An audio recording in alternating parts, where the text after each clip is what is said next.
the use of the word tribe was very deliberate when the British were making a reference to African peoples.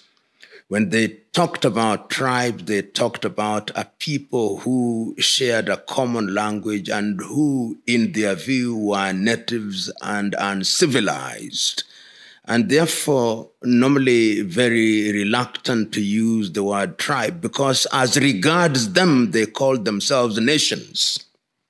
We are nations.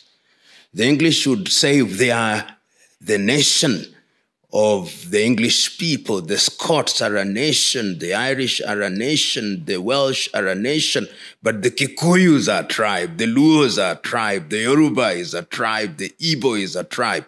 So when I use the word tribe from now henceforth, I'm using it simply because of its familiarity, not because it is a word that I love. And I'll use the word tribe even to describe non-African populations. It must be remembered that when the colonialists came, particularly the British, their mode of operation was divide and rule. And when they came with a system of administration that was characterized as indirect rule. And they very quickly tried to identify the differences between and amongst the tribes and exploited them to good effect. And even within the tribes, they tried to find differences and exploited them to good effect. So they incorporated some individuals to be the chieftains. So chiefs were created, assistant chiefs were created. The Kikuyu were made to believe that the Luos were their enemies, the Kambas were their enemies, and vice versa. And in that way, they planted the seed of suspicion and discord.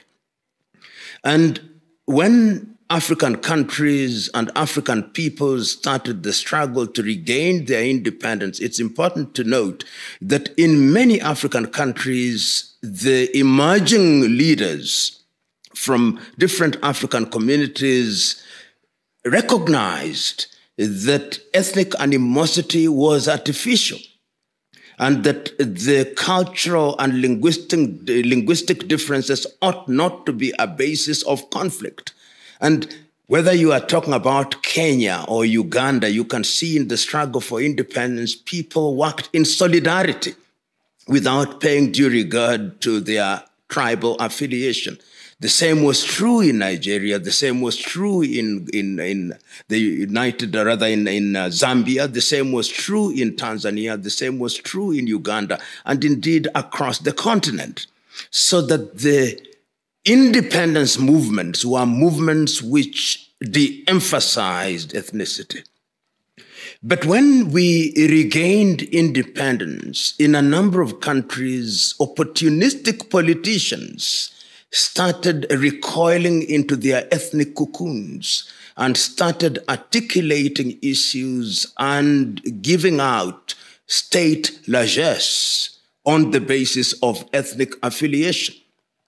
This was very evident, for example, in Kenya, when on the eve of independence, the organization of the political parties was informed fundamentally by some clear ideology, African socialism, so it was. So the Kenya African National Union was one that was nationalistic, and they talked about the things that affected Kenya as a country.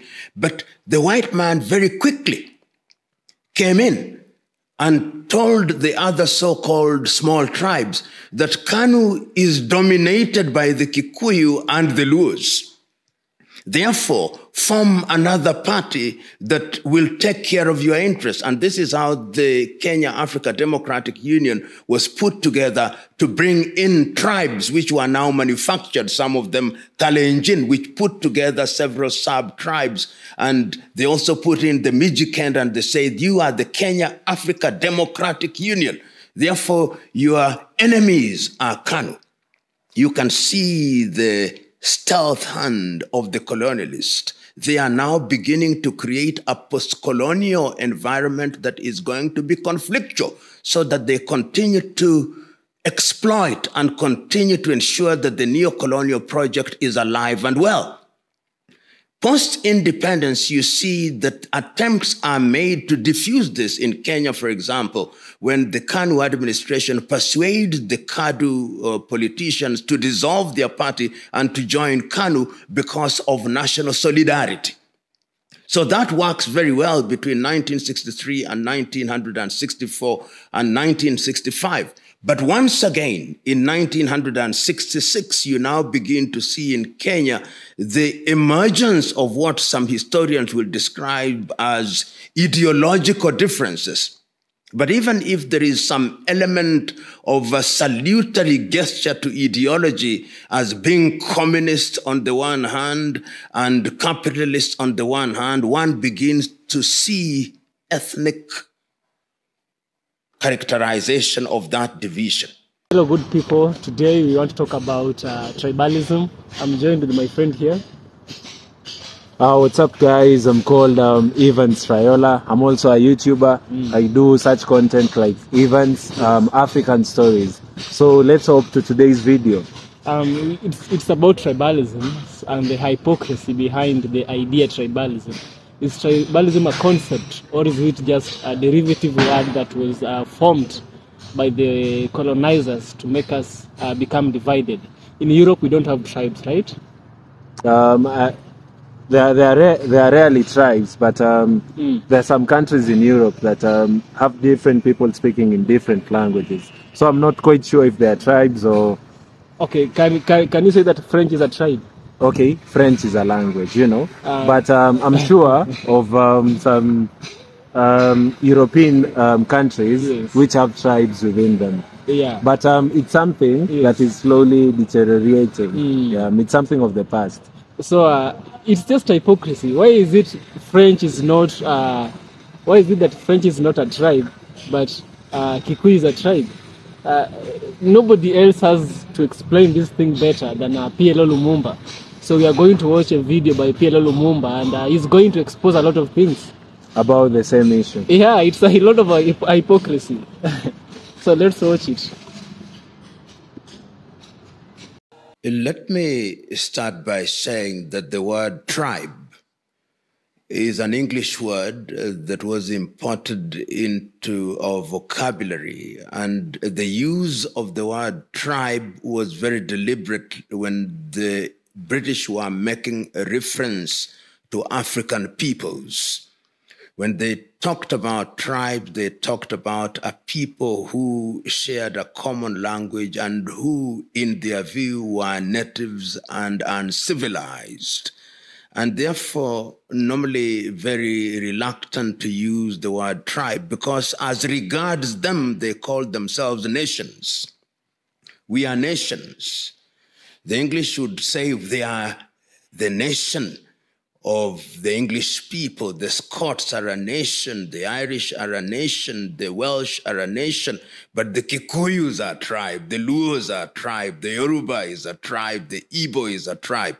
So when I use the word tribe from now henceforth, I'm using it simply because of its familiarity, not because it is a word that I love. And I'll use the word tribe even to describe non-African populations. It must be remembered that when the colonialists came, particularly the British, their mode of operation was divide and rule. And when they came with a system of administration that was characterized as indirect rule. And they very quickly tried to identify the differences between and amongst the tribes and exploited them to good effect. And even within the tribes, they tried to find differences and exploited them to good effect. So they incorporated some individuals to be the chieftains. So chiefs were created, assistant chiefs were created. The Kikuyu were made to believe that the Luos were their enemies, the Kambas were their enemies, and vice versa. And in that way, they planted the seed of suspicion and discord. And when African countries and African peoples started the struggle to regain their independence, it's important to know.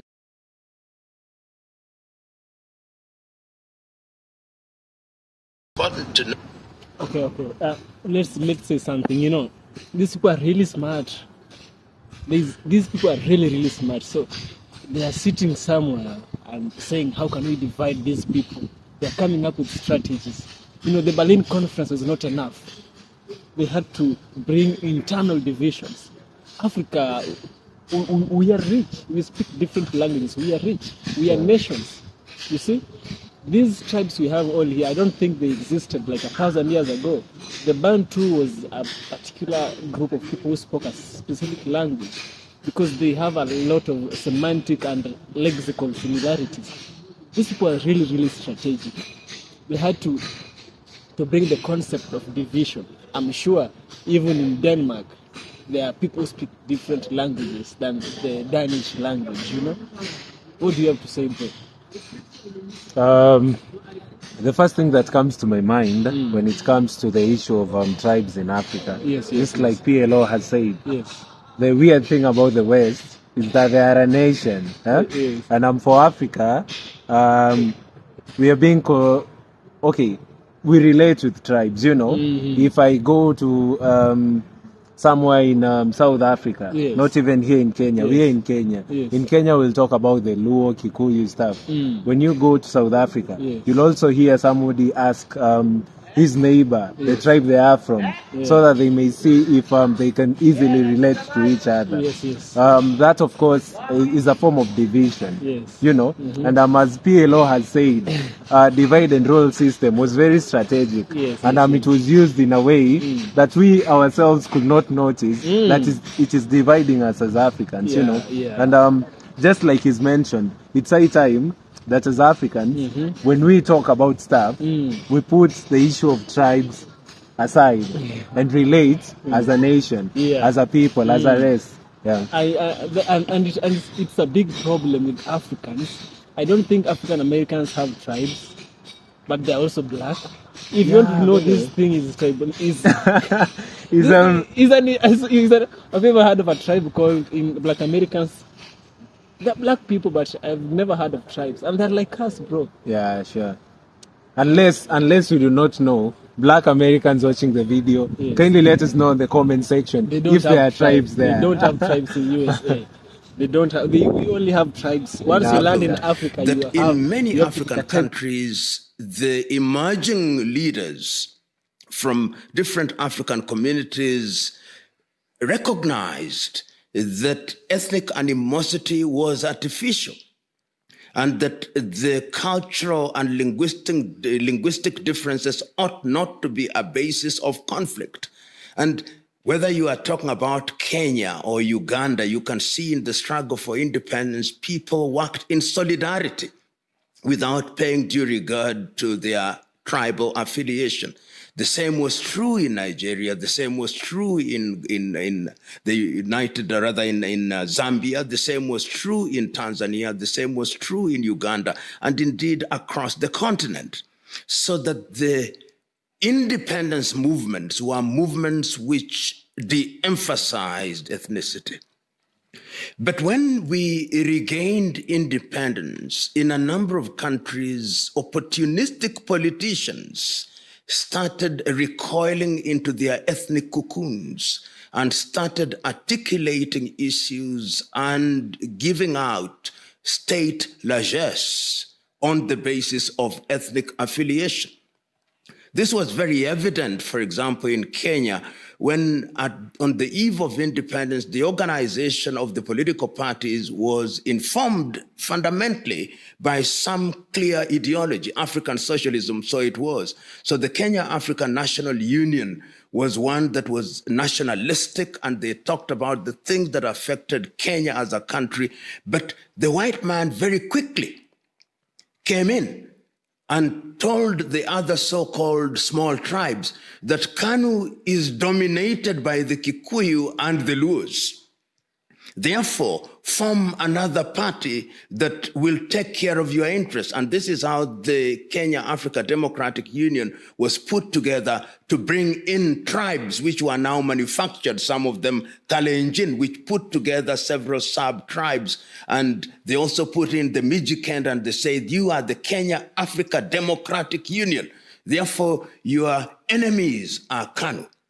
You can see the stealth hand of the colonialist. They are now beginning to create a post-colonial environment that is going to be conflictual, so that they continue to exploit and continue to ensure that the neo-colonial project is alive and well. Post-independence, you see that attempts are made to diffuse this. In Kenya, for example, when the KANU administration persuaded the KADU politicians to dissolve their party and to join KANU because of national solidarity. So that works very well between 1963 and 1964 and 1965. But once again, in 1966, you now begin to see in Kenya the emergence of what some historians will describe as ideological differences. But even if there is some element of a salutary gesture to ideology as being communist on the one hand and capitalist on the one hand, one begins to see ethnic characterization of that division. One begins to see politicians who are now inclining towards their ethnicity, politicians who are now making judgments based on ethnic superiority and dominance. And as a Kenyan writer and former politician once rightly say, and I agree with him, that these so-called tribal kingpins are individuals who are bankrupt of ideas. And Nyerere puts it much better. He says, any politician who uses religion and ethnicity as a basis of mobilization is one who is suffering from intellectual bankruptcy and ideological bankruptcy. They therefore weaponize their people by creating artificial enemies, and they ride on the crest of tribalism and use it as a basis of mobilization and as a basis of weaponization of the people to the detriment of the entire society. And in multi-ethnic societies, what they succeed in doing is to do exactly what the colonizer used to do. Societies, what they succeed in doing is to do exactly what the colonizer used to do: divide and rule. Bro, I post this for a reason, you know. PLO Lumumba said something specifically about kingpins. Kingpins. And it's a real issue in Kenya, East Africa, you know. Each tribe represented by politicians who are either in the executive or the opposition have their own kingpins. Do you know who is a kingpin? No. The kingpin is a leader, is the boss, or rather, the general leader of a specific tribe in a nation, you know. So, should His Excellency, our President, Ruto, be the leader of Kenya, is the president, he can also be the kingpin of the Kalenjin nation. Are you getting this, bro? We have the deputy president. We are talking about the tribes. That's why I'm digging in deep into the tribal lines. We have Gachagua, Honorable Gachagua, the vice president. The vice president of Kenya. You can easily narrow it to either him or a member of parliament who's gaining a lot of numbers from their region, from their tribal lines, can easily be the kingpin of the Kikuyu nation. Now that the opposition leader is getting old and old in Kenya, His Excellency, the former Prime Minister of Kenya, Raila Amolo Odinga, you'll see people start fighting of who will be the next kingpin of the Luo nation. And that's where we are losing it. As Africans, we are losing it. We are one people. Like, there shouldn't be boundaries. Yeah. Where there shouldn't be boundaries between the Kikuyu or the Kanu. You see, he explained something about the Kenya African National Union. Yeah. This was the very party that led Kenya into its independence. And it was the first party that was formed, KANU. Yeah. And you know what happens? The white person is smart. He's seen a threat, a very big threat. Now he wants to bring division. He scans the interior. And because he has a tool that is called tribalism, he tells the other African, look, these people are abusing you. Can't you see that the Kenya African National Union is dominated by specific tribes, and these people will not favor you, they'll favor themselves. It's a time you form your own group, your own political party. Like, every tribe can't just go around forming their own parties. We'll be having nothing. We'll be just having people who are trying to cling into power. We should look past this tribalistic thing, according to me. Yeah, now, the essence, just to prove that PLO Lumumba is saying the truth. Remember, the context I'm using right now is the Kenyan politics, since I have information about them. Let's talk about Jubilee Party. Yes. Jubilee Party was a Kikuyu party, you know. Then President Ruto left Jubilee and formed his party. His party was on the basis of Kalenjins, you know. They are the leaders. Yeah. We are the Kalenjins. Then we have ODM, which is dominantly The Luo language. Yeah. So, if a Luo wants to get a ticket in the ODM party, they can easily get it. Yes. Compared to any other party. Other tribe. Mostly a tribe from the president. Yeah. Who is now being opposed by the opposing government. Yes. Okay, let's talk about the Wiper party. It's about the Kambas. Okay. Now recruit the hoi polloi or the common man into their agenda merely as cannon fodder, but essentially they are using them for political gain. And that is the nature of ethnic politics wherever one travels across the continent of Africa. But it must be remembered that tribalism is not unique to Africa. Almost all European nations are founded on tribalism. And where there are multi-ethnicities in Europe, there'll always be a problem. And if you ever doubted that that was true, remember the Spanish Civil War?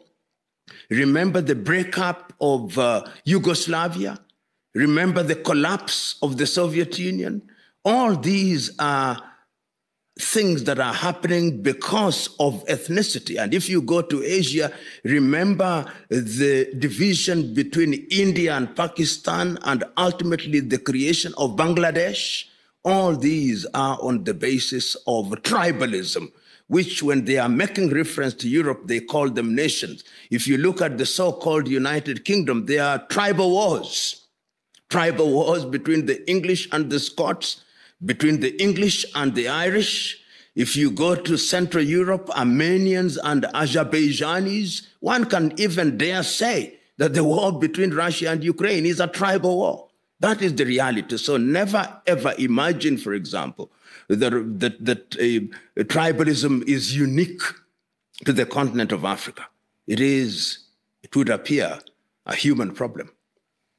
There is a way, and that way was given to us by no other than Mwalimu Julius Kambarage Nyerere of Tanzania. During our lifetime, Nyerere became the president of a country called Tanganyika, which has over 136 different ethnicities. That country entered into a political union with another country called Zanzibar to create a country called Tanzania. If you go to Tanzania, the mode of mobilization is ideological. We are Tanzanians. It started with Ujamaa, with the Arusha Declaration in 1967, with Kiswahili language as the unifier.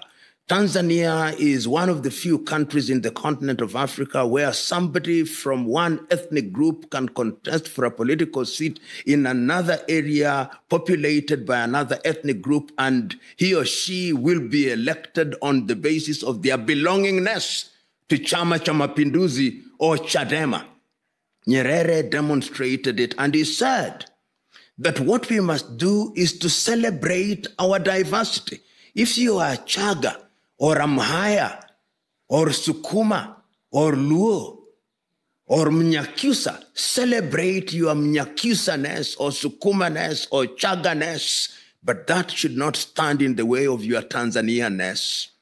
Another person who tried to do it was Samora Moises Machel of Mozambique. And Samora said, for the new African nation to thrive and survive, the tribe must die. And what did it mean? That the tribe must die, that the tribalism as a basis of political mobilization must be thrown to the museums of history to reside alongside old implements like stone cutting instruments. That happened, so it can be done. Unfortunately, in Kenya, we have had a group of selfish politicians. This is Kenya's undoing. A great country with a great people, but with some of the worst politicians whose only claim to fame is that with one side of the mouth they claim they are Kenyans, but with the other side of the mouth they are mobilizing their people on the basis of ethnicity and ethnic affiliation. That is our undoing. And until the day that we change what sometimes I call either a character transplant of these selfish, ethnic inclined politicians or a total mental revolution, ethnicity will always be the modus operandi in Kenya. And it is incumbent and it behooves those who love this country to begin to sing the message of unity in diversity. You see people calling people from their tribe, not for cultural purposes, and even if they do so for cultural purposes, that is merely a veneer. They mobilize them along ethnicity. And if that is the way in which you want to deal with your country, then it is something that is dangerous. So our problem in Kenya are politicians who are bankrupt of ideas, politicians who weaponize their people on the basis of ethnicity, politicians who then get into public office on the basis of ethnic affiliation, and therefore they engage in ethnic discrimination, and therefore they create an environment where people cease to be patriotic to the Kenyan nation, but they become patriots of their own tribes. That is the tragedy of this country. Can it be resolved? Yes, it can. It will take time, but there are people within this country who are beginning to recognize that that is the wrong route and that there is another route worthy of being taken. You know, when I hear people saying that intermarriage will solve tribalism, I laugh at it. That is a very simplistic way of dealing. Solve tribalism, I laugh at it. That is a very simplistic way of dealing. Okay. Before he explains if intermarriages might do this, okay, myself, using myself as an example, I've not married from my tribe. I'm married from a sister parent tribe, the Bantu. Yeah. To me, I think it might bring the togetherness because there is those things which people say, this tribe should not marry this tribe behave this way, just because a political leader from that tribe said, you see that tribe over there, don't trust them. So everyone is following. You see how tribalism is a very bad disease. But I'm thinking we are breaking down these, even though it's not as effective as the professor is about to say, I think it's a way of breaking these the chains. We can't say, I can't marry you because you're from that tribe. So if we keep a blind, if we kill the tribe, is when we can see that person for a partner, but not for a tribe. You can't see a tribe walking, bro. You see a fellow African. I think it can. But from how PLO Lumumba has put it, you know, PLO Lumumba is one person who has a lot of knowledge in his articulation of words too. Yes. So when he says that he laughs when he hears people say that intermarriages can solve the tribe issue in Africa, he thinks in a way that it cannot, you know. He's sarcastic about it. And I know why he's saying this. Yeah. From the previous sentiments, he said it good well that in Tanzania, Mwalimu Julius Nyerere did a nice work. He told people to put away their tribal lines and stop worshipping the tribe, but rather be patriots of the country, not of their tribes. And Tanzanians followed it. And he says that you can easily be voted for, regardless of the tribe you're coming from. And you've also mentioned that in a way, the intermarriages will solve this issue because they won't determine even what the political leader has told you. But you notice the political leaders are really on the forefront in matters tribal lines, in matters tribes, you know. So I think the main solution can be our leaders uniting, but rather not fighting because of their tribal differences. You know, I'm curious of what the professor is going to say. I might agree with him or not. No problem. Just be open-minded. Okay, let's listen in. With a very key issue. Intermarriage, love between two individuals defies ethnicity, defies race, defies... Who are mobilized along ethnic lines. Then when the chips are down, wives have turned against husbands and vice versa. During the genocide against the Tutsi in Rwanda, husbands turned against their wives and they killed them. They killed their own children. So that is not the thing. What we must do is to change our minds and change our attitudes and say with Robert Mangaliso Sobukwe that there is only one race in the world, and that is the human race. And that the God whom we worship and serve only created us diversity, as indeed he has white birds and black birds. And as I've said at a different forum, and I repeat, it takes the black and white of a piano to create symphony. If we recognize that, then we would recognize that that is nature, that is divine. But to say simply marry and then ethnicity or tribalism ends, I'm one who is a proponent of cultural celebration. I want the Ovambo in Angola and the Ovimbundu to celebrate their culture. I want the Yoruba to celebrate their culture. I want the Baganda to celebrate their culture. I want the Agekoyo to celebrate their culture. I want the Bukusu to celebrate their culture, the Igbo to celebrate their culture. But after that is celebrated, when we come to the table of the things that need to be done, then their Igbo-ness must not stand in the way of doing things that we as human beings ought to do. The word modern is one that I don't want to use. The word modern suggests that our cultures are not modern. What is happening is that in many African countries, particularly the elite, we tend to be attracted to things that are foreign, particularly Western culture. And you see these in the manner in which we dress. We see the manner in which our dark-skinned women are bleaching. It is actually now statistically proven that over 40% of African women bleach their skin. You see the manner in which our African women wear long artificial nails in order to look like Caucasians. You see the manner in which our African women wear eyelashes and eyebrows, which are thin to look like Caucasian. You see the manner in which our African women are wearing wigs, which are from Indian women and Caucasian women, or artificial and made after Caucasian and Asian women, so that we are abandoning our Negroid, God-given things. When we do that, it is because we have low self-esteem. As Carter G. Woodson once said in his book, Miseducation of the Negro, we have been so thoroughly miseducated that we must re-educate ourselves. We must conquer ourselves. In Kiswahili, they say, jishinde ushinde, conquer yourself that you may have self-esteem.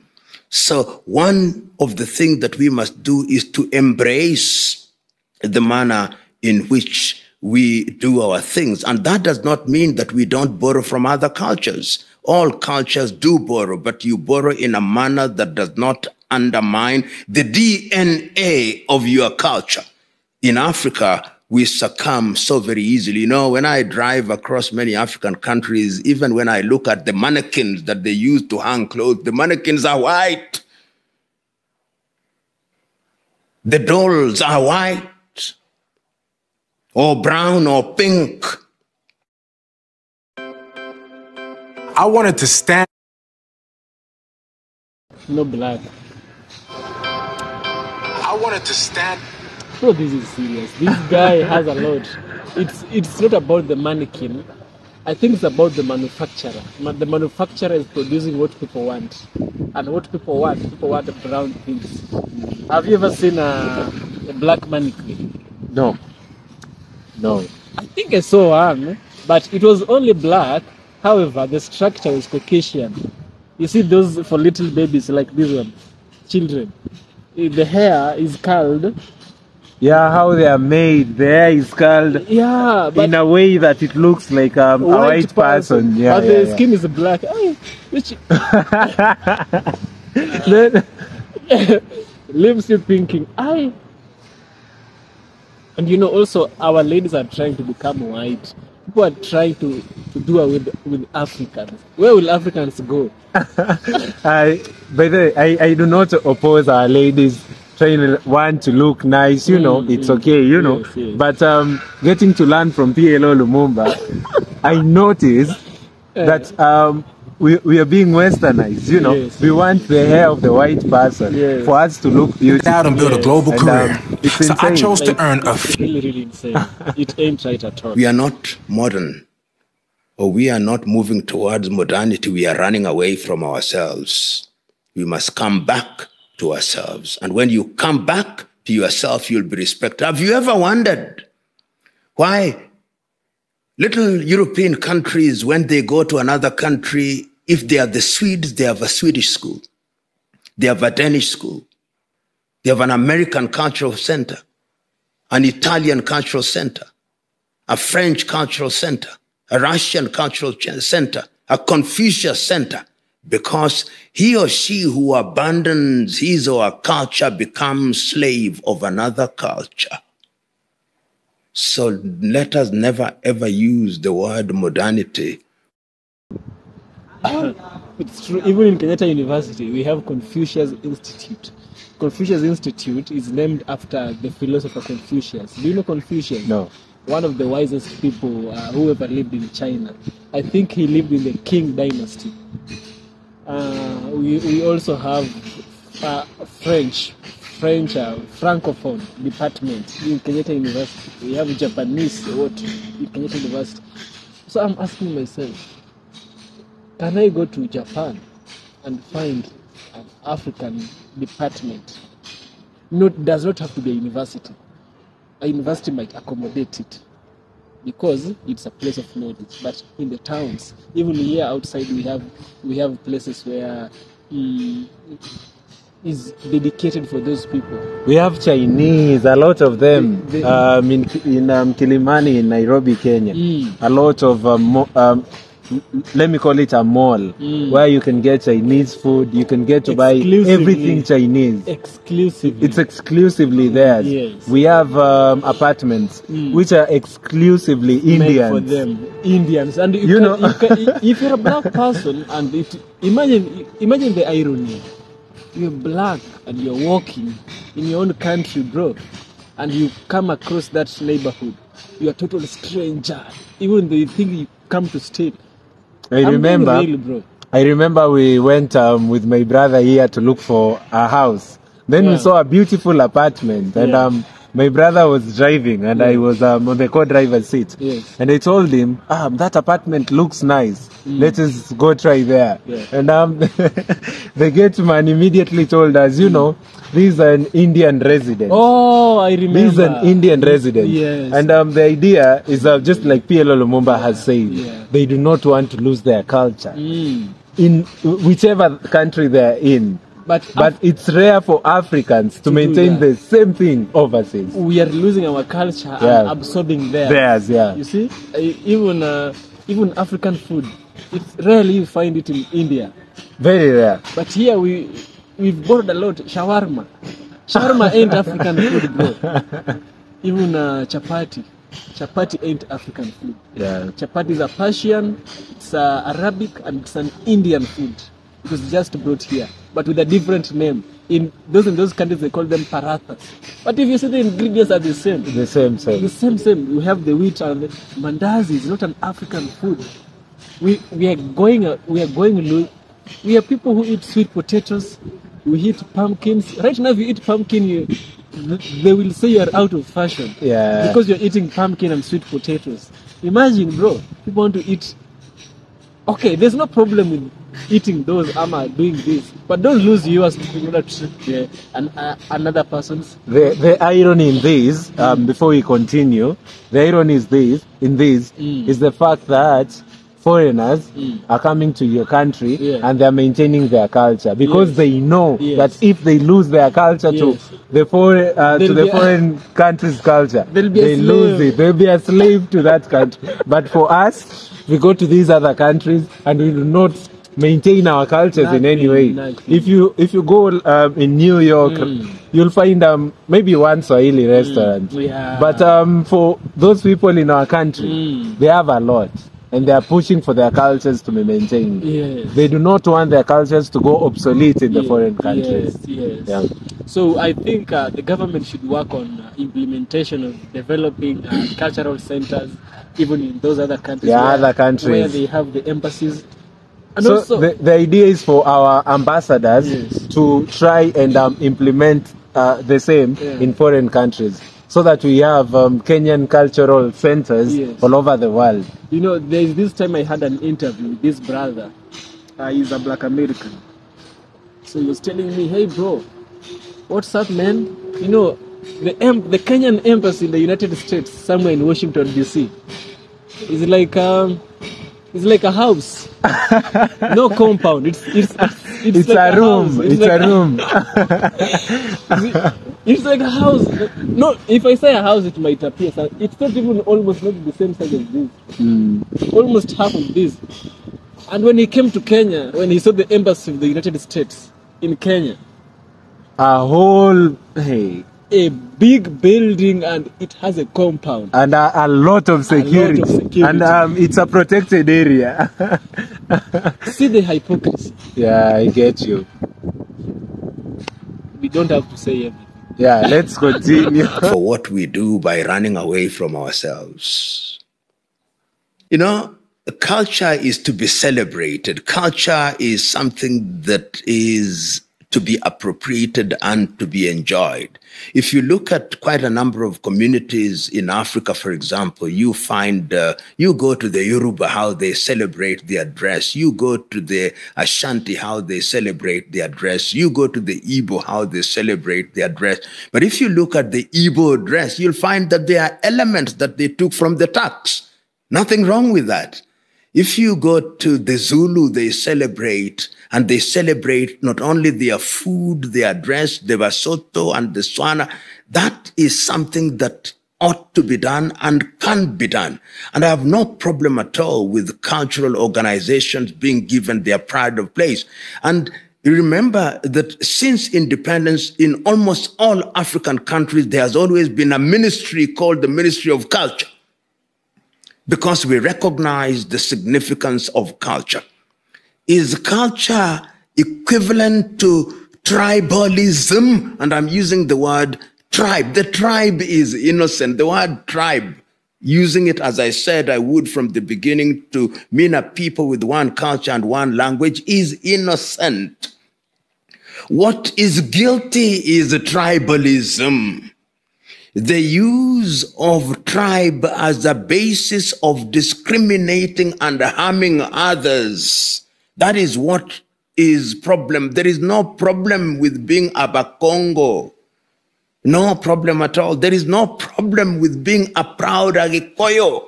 Be proud. I love a proud Agikoyo. If Agikoyo is not proud, then why should I like him or love him?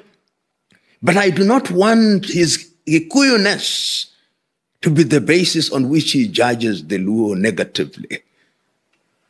That is what I'm talking about. And then once we have recognized in Kenya that we are Gikuyu, we are Luo, we are Taita, we are Giriama, we are Turkana, we are Maasai, then we now say, you the Maasai, that energy and enthusiasm that you have, you the Kalenjin, that agility that you have, you the Agikoyo, that entrepreneurial ability that you have, you the Baluhia, that energy that you have, you the Luo, that quest for perfection that you have, you the Kamba, that humility that you have, you the Taita, that humility that you have, bring it to the table that we may bake the national cake, unique and diverse in its recipe. Yet it is a cake that unifies us.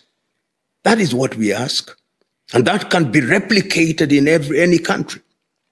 In Mozambique, in Tanzania, everywhere. And then we will enjoy unity in diversity. Not the unity of the graveyard, where there is apparent perfection in death. No. Even in that unity, there will be conflict, but we'll mediate those conflicts in an agreeable manner. I grew up in Nairobi, in Kenya, in the eastern part of Nairobi, and it mattered not. We ate in Karaoke's home as we did in Mutiso's, as we did in Onyango's, and we still retained those relationships. So it is our duty to tell those stories, and our media must also be used positively. How do we use our radio? How do we use our television? How do we use our newspapers? I've seen in Kenya, for example, when a thief is involved in a thieving activity in Korogosho, then they report in the headline, Kikuyus attack Luos. Which Kikuyus? It was an individual criminal who attacked another one who happened to be from another ethnic group. So messaging is very important. And some of us, and I know many who are now deliberately going out and making it known that we must begin to speak the language of unity in diversity. That's all about tribalism. Do you have something to say? What I can tell our viewers is that tribalism is a disease in Africa. It's high time that we Africans learn that tribalism. Yeah, it's artificial, and being in tribes is not a problem, but tribalism is a disease. Let's refrain from that, and let us just argue as a nation, not from different tribes. Let us argue as a nation, and that will be the start of Africans succeeding. So tribe, as the brother said, is not bad, but when we add this allism is added as a tool of separation, as a tool of segregation, as a tool of causing enmity. Why would you hate on someone because of their tribe? Nothing. As the professor said, a thief steals from another person. It's now changed to be a tribe has stolen from another tribe. This thing of tribalism and how it operates is not different from the propaganda that is between Africans and African Americans. It's the same methodology. People are saying Africans are against African Americans, and vice versa. And some other African Americans are saying that Africans are stealing from them. It's not like Africans are scanning around looking for African Americans to steal from them. It happens that they fall victims to these people, of which we ourselves fall victims to our fellow Africans when they steal to us. The main idea that I think should arrive home is Africans should learn to look past their differences. We have a lot to appreciate one another. He is from X tribe, his ex-tribe, he has some skills of fishing. From another tribe, I have the knowledge of farming, agriculture, livestock. When we bring this together at the point of nationalism, it's interesting. Let's elevate. Let's move from the regional tribalism. Let's reach the level of nationalism. And when we can reach the level of nationalism, we then can reach the level of Pan-Africanism. You can't be a Pan-Africanist if you are not a nationalist. You can't be a nationalist if you are a tribalistic person. Yeah, sure. And that is how it goes. Yeah, that is how it goes. And I really love that the former presidents of Africa, we have Kwame Nkrumah, we have Jamal Abdel Nasser of Egypt. A lot of people don't talk about him, but he really did a great work back there in Egypt. We have Haile Selassie. We have who? We have Julius Nyerere. Yeah. It's funny, we also have another Julius Malema in South Africa. Another Julius. Africans should learn to become one person. Let's look past our own differences. There's only pain that will come when you judge your brother for his tribe, when you judge your brother for this and that. Africans, let's operate on the spirit of unity. Unity is strength, and this unity is weakness. Sure. Yeah. So that's all for today. Check out my brother's channel.